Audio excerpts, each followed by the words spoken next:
Hello everyone. So today we're reading Jisatsu tame no houhou, and I think this is part 4. And now we have to choose the route.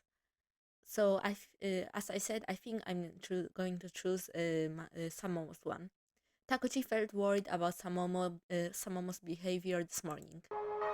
The fourth row, a lively classroom. The door was left wide open. Peeking inside, there were already no boys to be found.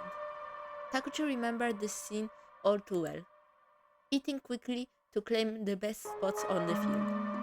The space needed to play soccer or volleyball. For the first years, who were low on the social ladder, having a chance to enjoy lunch meant stacking your claim early. The girls, as always, were not no different from how Takuchi remembered them during his first year. Close friends grouped their desks together to form little islands, chatting and picking up at their lunches in leisure. It was a pleasant sight. Takuchi's gaze wandered among these islands, searching for Samomo. There she is, at the back of the classroom by the window, isolated. Someone was sitting alone. In the warm and bustling atmosphere of the classroom, her figure stood up strangely. Wait, I'm just gonna. Do you hear me? I'm making my voice a bit more louder. I because I think last time was a bit. My voice was too low, so yeah. As if something precious resided there. Or perhaps as if there was nothing worth seeing anywhere else.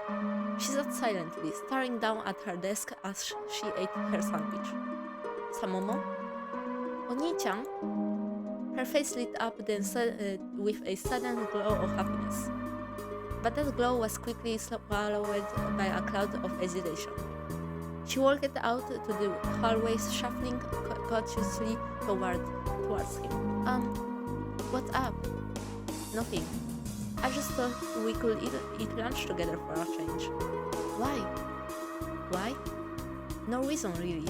Just felt like it.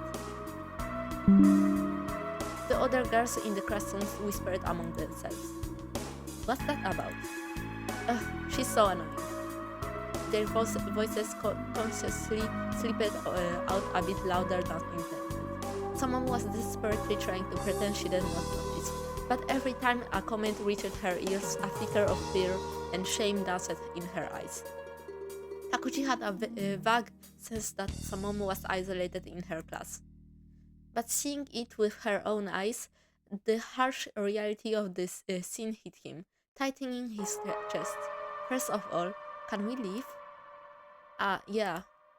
What about your lunch? I haven't eaten yet. Want me to share? Huh? This, I've barely touched it. Saying that, she lightly waved her koppeppan with just a single bite taken out of it. The rooftop was officially off limits to students, with a lock barring the door that connected the stairs to the rooftop. Takuji's access to the area was made possible only because he possessed a duplicate key. In his first year, he had sneaked into the staff room and used a copier to create an imprint of the key. From there, duplicating it was a straightforward process. This key granted him unrestricted access to the rooftop, a secured space where he could lie down and gaze at the sky. Staring at the drifting clouds allowed him to temporarily forget the burdens of schoolwork and his parents' remarriage. So that means, is Samoa a stepsister? Because I feel like she is a stepsister. If not, like, it's a bit weird for having like this kind of fantasies of your sister. Or maybe his parents has divorced once and they remarried again, but I'm not sure. That was a time now relegated to the past. Now when he gazed at the clouds above, they carried no deeper meaning. No, The sky and the clouds were simply just that, devoid of any emotional resonance. A scene. Back then, he would spend hours lying on the rooftop, staring at the expanse of sky until the boundaries of the world seemed to blur. In that space, it felt as if the void that rendered reality less than real, and this excess that inflated his delusions beyond mere imagination, as if it were hidden there. Yet he found nothing. The sky and the clouds were simply just that, devoid of any emotional resonance. A scene that simply existed. Well, it feels amazing up here. It's like another world. That's not fair, Oni-chan. Keeping a place like this all to yourself. I wasn't hiding it. You just never asked. Ha ha ha ha. The two of them sat down together in the shade of the water tower. Samamo broke her koppepan in half and handed the larger piece to Takuji with a cheerful "here." Oh, they look so cute. The smaller piece is fine. No way. You're a boy after all. Oh, wait, that's Samamo reading. The smaller piece is fine. No way. You're a boy after all. I'm not hungry. Liar. Come on, just give me that piece. No way, cut it out.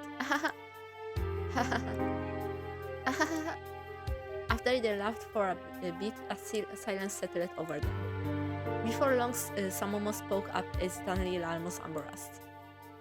And I already took a bite of this side, you know. Ah! Takuji snatched the half of the koppepan Samomo's hands and stuffed the side with her bite mark into his mouth, swallowing it in one gulp. Hey, really, Oni-chan? Haha, Hey, Oni-chan. My throat, I'm choking. Huh? No way. What should I do? Oni-chan! Oni-chan! Just kidding. The silence so long. Samomo punch. Ow! You seriously hit me. I was really worried, okay? Now we're even, haha. Unbelievable. After finishing their bread, the two leaned their heads back against the water tower and gazed up the sky. A peaceful stillness surrounded them. In the distance, faint voices of students playing soccer drifted over. Oni-chan? Yeah? Do you have someone you like? Why? Why? I wonder why. Okay, wait. Let me think. We want to go to Samomo route, so let's do it. Flip the conversation to Samomo, change the subject. We are going to flip the conversation to Samomo. Samomo, what about you? He realized the conversation was heading to a place he could not come back from. But still he dared to ask. Do you like someone, Samomo? I do, someone said plainly. Oni-chan? The casual way she said it made Takuji think that she was joking for a moment. But the look on her face as she gazed directly at him was dead serious. I like you, Oni-chan. Not as my brother, but as a guy.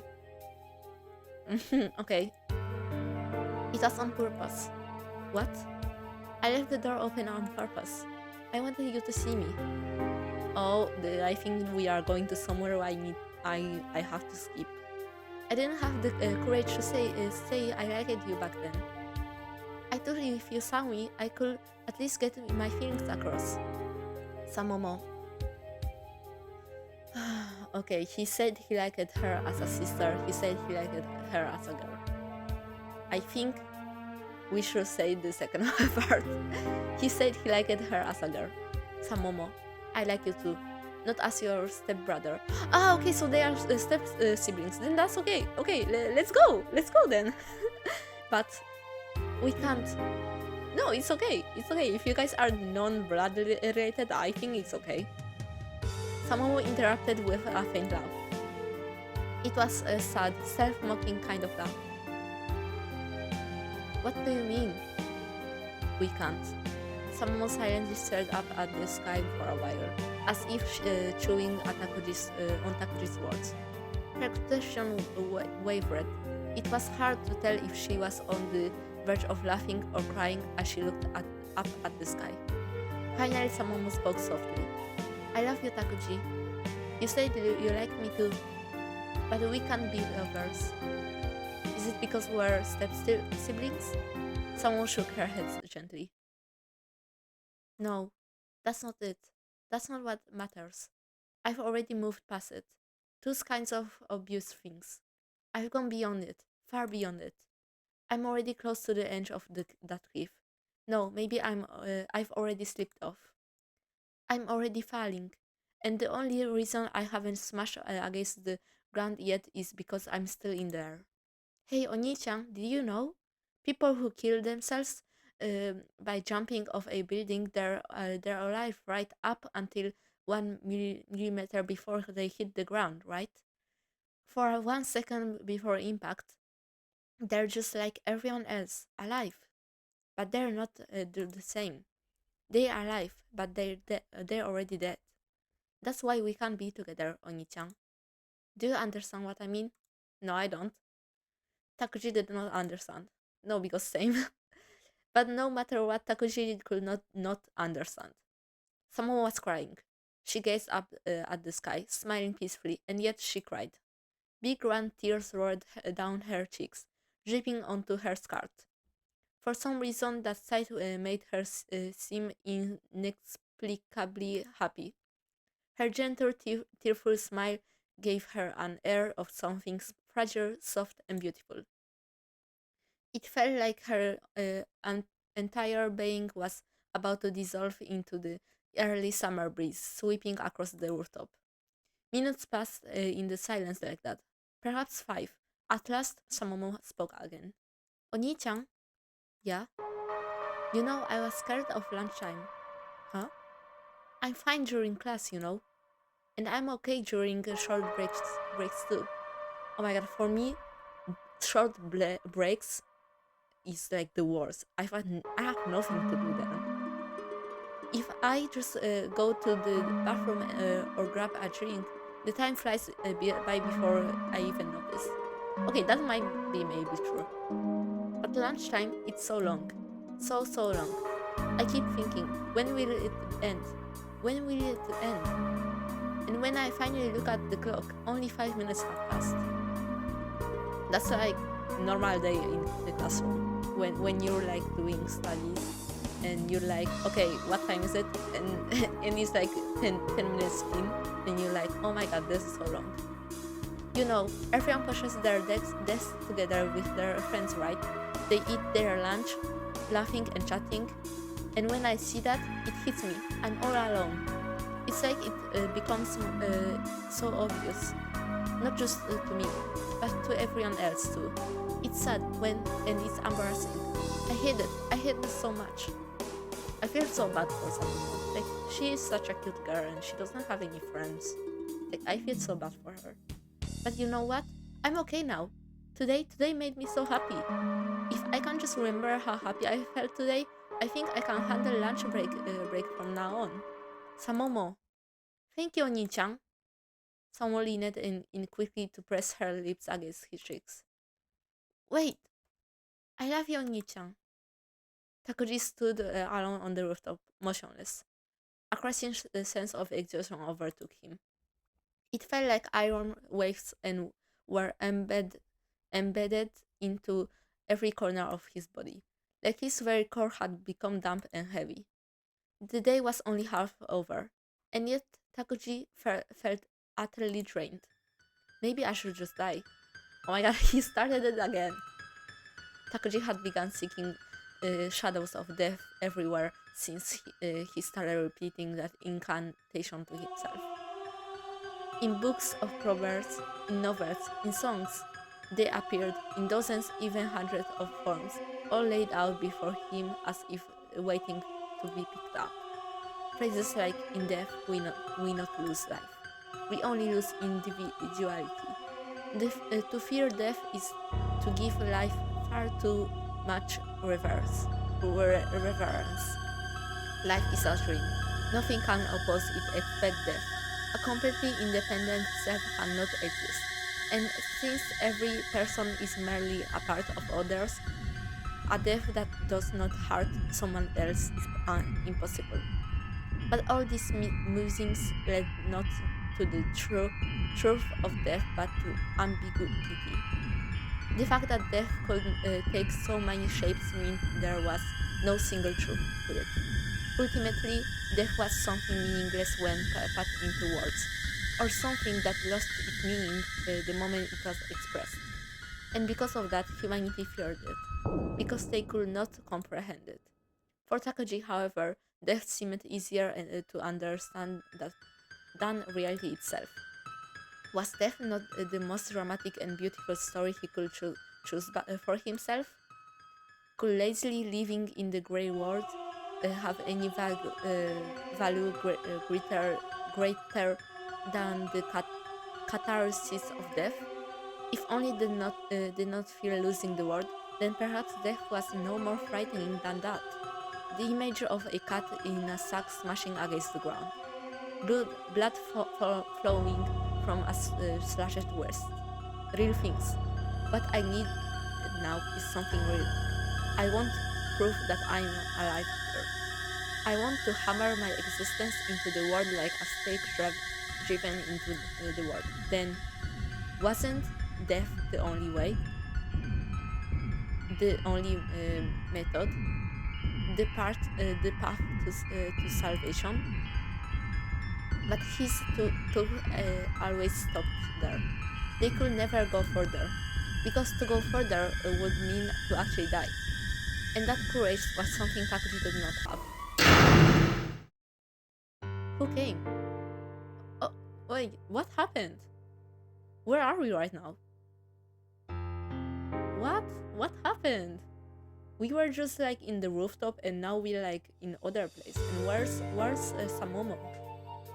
As he opened the emergency door, he gasped sharply. Standing right in front of him was an unfamiliar girl. Also, he left the rooftop.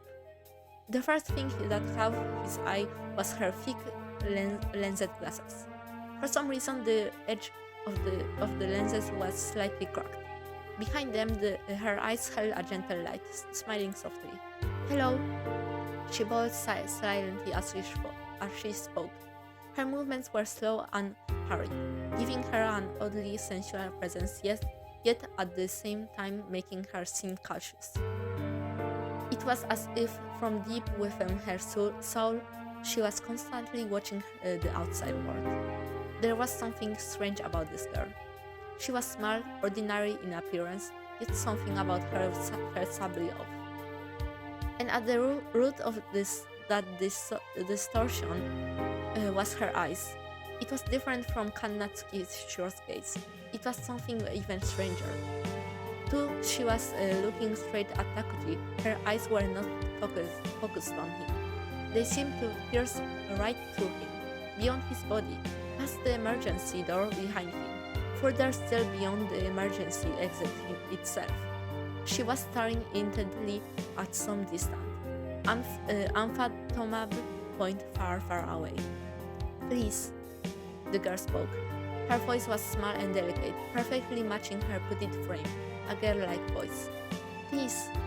"Huh? Here, please take this." As she spoke, she carefully pulled a single sheet of paper from a file she had tucked under her arm. It was an A4-sized sheet, decently packed with her writing. "There are more important things written here. Please read it." She spoke in a calm tone and pressed the paper into Takuji's hands. The sheet was covered in bizarre diagrams, equations, and sentences that were clearly deranged. As a statement of accusation and warning, I must inform you all. This is an act invasion by criminally malicious extraterrestrials.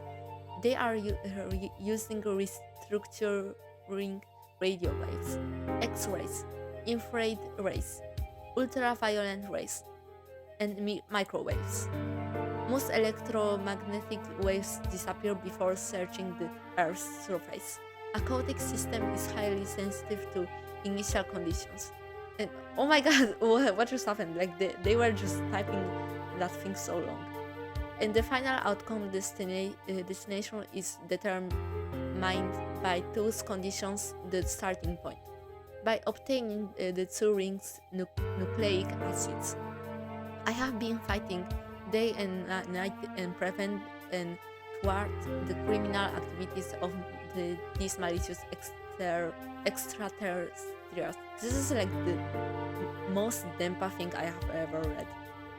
I sincerely request your cooperation in this matter. Extraterrestrials are conducting chemical reaction attacks catalysis on human cells. They are targeting a fundamental. They are targeting the fundamental building blocks of structural glycine, arginine,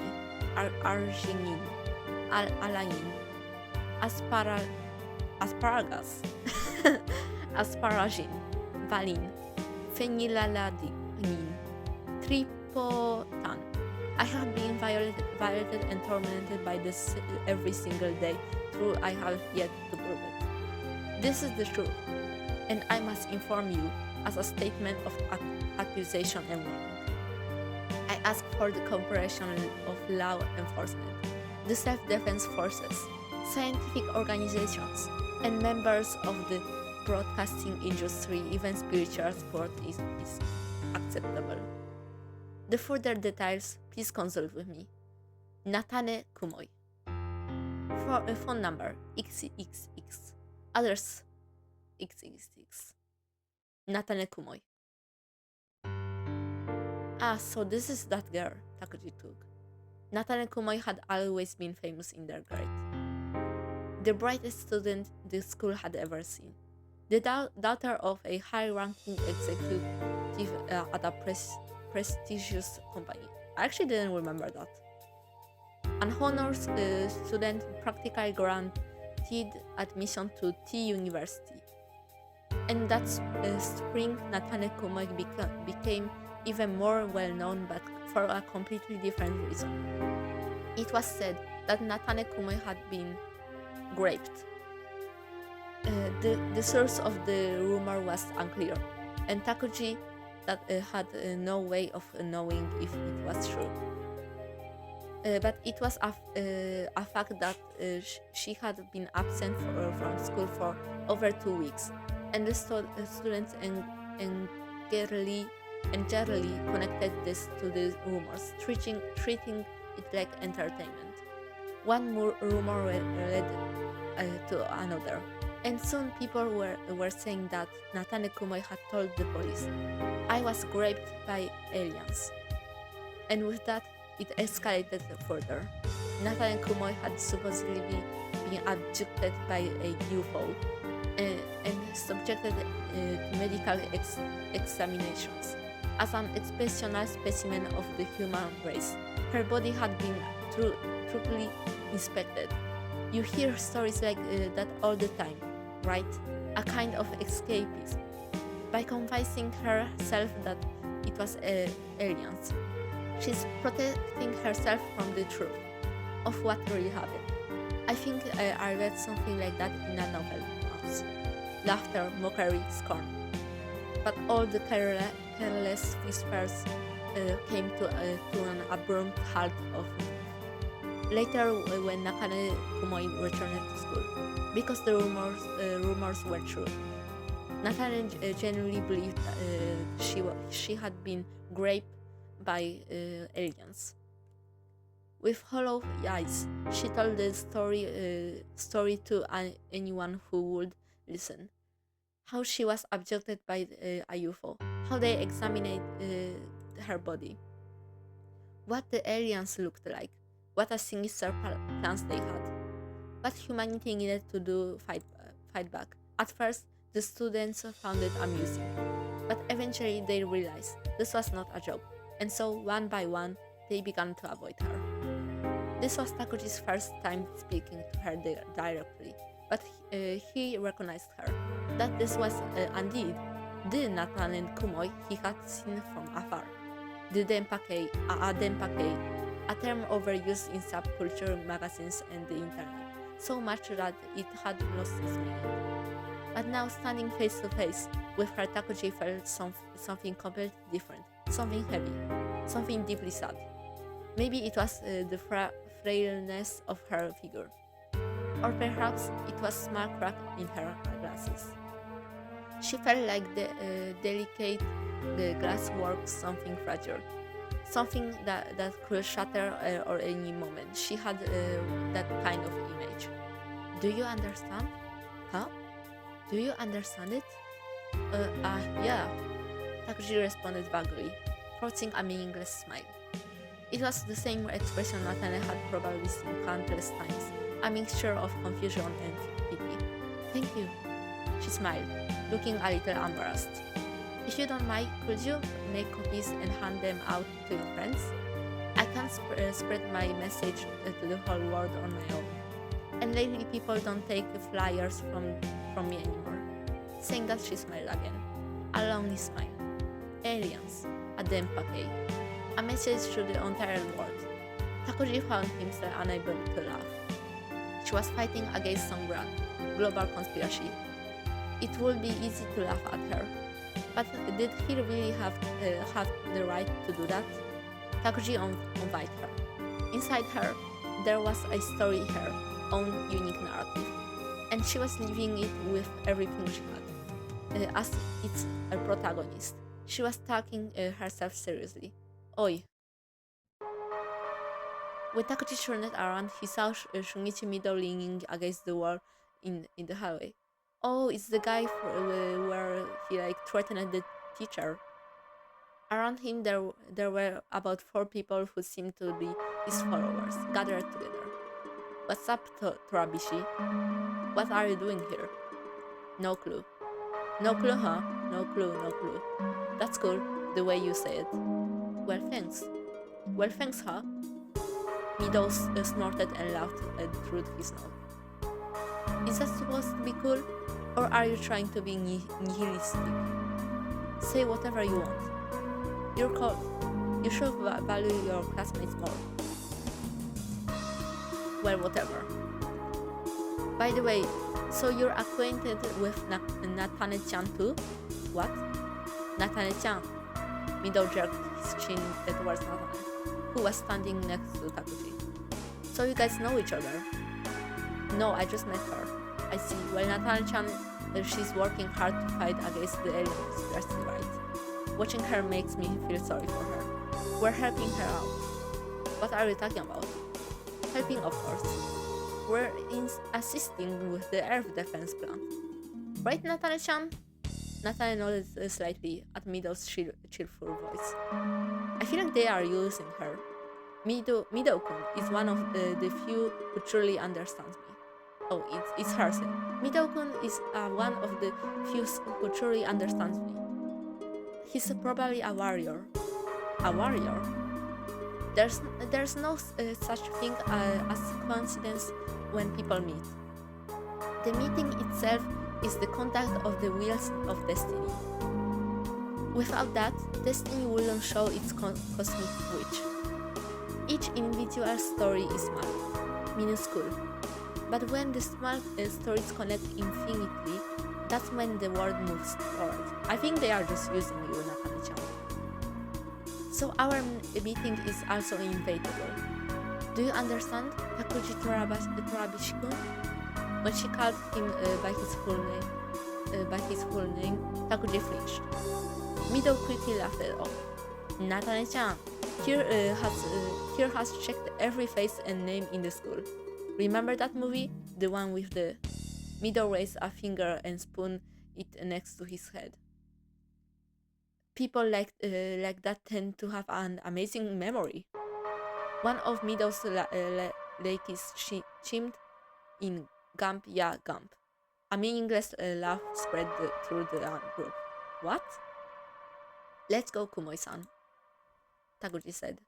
He could not stand the two of the week being made into the joke any longer. Wait! Wait! You still need something? Not from you. I need something from Nathan-chan. I got a meeting with Nathan-chan about the Earth defense. What? Hey, why don't you come too? According to brilliant scholar Nathan Komoi-san, every encounter between people has meaning. That means us meeting here wasn't just some random coincidence, right? So come on, Takuji. Okay, it's 30, I'm gonna finish there. And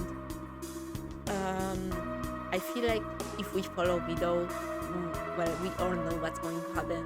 They're gonna do bad things to Nakane-chan. But I feel like if we ignore it, maybe we won't. Maybe we won't see what happens to her. So I really don't know which one to choose.